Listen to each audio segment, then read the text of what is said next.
The Higgs is part of what has been termed as the Higgs boson. Right. So explain the Higgs and the boson, both. Okay, we're celebrating the fact that we have found a new particle never seen before in Mother Nature by slamming two beams of proton at trillions of electron volts.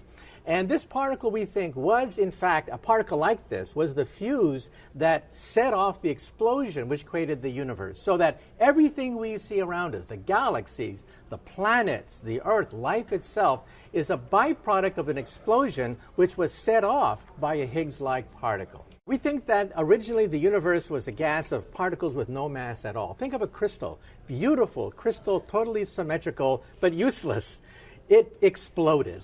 And the shattering of this crystal gave us all the masses of the particles today. The electron, the proton, the neutron, the atom. Why do we have a nucleus? Why do we have a proton? Because they have masses. So the explosion of the particle broke the original perfect symmetry of this crystal, giving us the broken world we see today of planets, stars, galaxies, you, me, even love. All of it from this explosion triggered by a Higgs-like particle. Okay, it's still very complex, but I know that you often break out into the sociological implications of science as well. This is the beginning of a very, very big conversation, isn't it? This isn't just science. This is how science may actually disprove religion, because you said you cringe when you hear God particle. Is that where we may be headed with this? Even more than that. Realize that the Higgs boson takes us to the instant of creation itself, and we can run the videotape before the Big Bang. We can talk about the universe before the creation of the universe itself. If our universe is a soap bubble of some sort and it's expanding, there could be other soap bubbles out there, other universes.